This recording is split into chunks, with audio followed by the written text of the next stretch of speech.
Welcome to Creamer Media's Resources Watch, a weekly video roundup of the events and people making and shaping the news in the mining industry.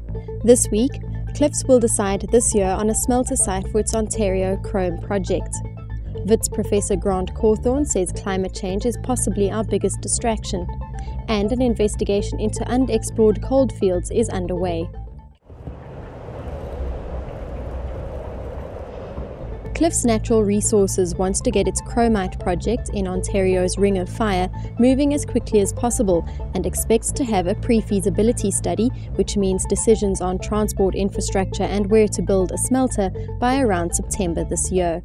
So our preference from where the project ends up there is that north-south route, and again, the benefits really, the way we would see it developing is an all-weather road first, because really you're going to need that for the development of rail if you can get to a rail eventually anyway.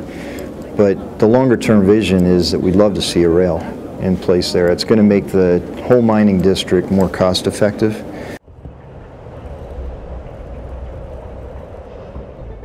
Climate change is possibly the world's biggest distraction, but it's not its biggest and most immediate challenge, says Wits University's School of Geosciences Platinum Industry Igneous Petrology professor Grant Cawthorn.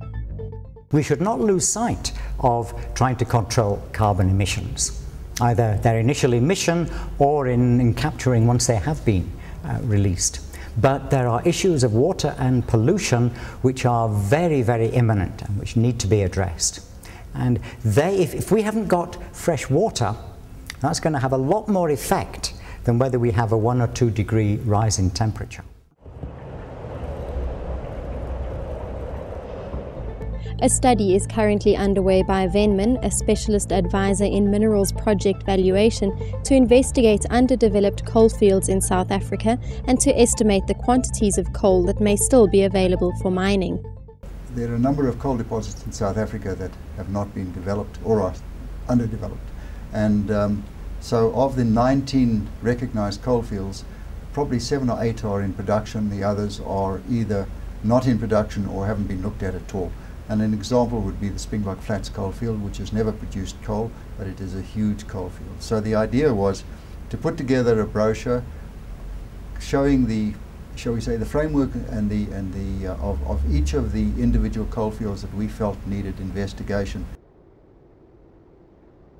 For mining news as it breaks, stay logged on to miningweekly.com and register for our free daily newsletter.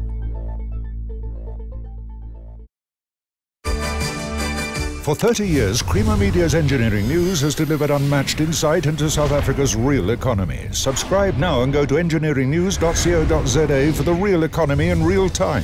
Engineering news, not just for engineers.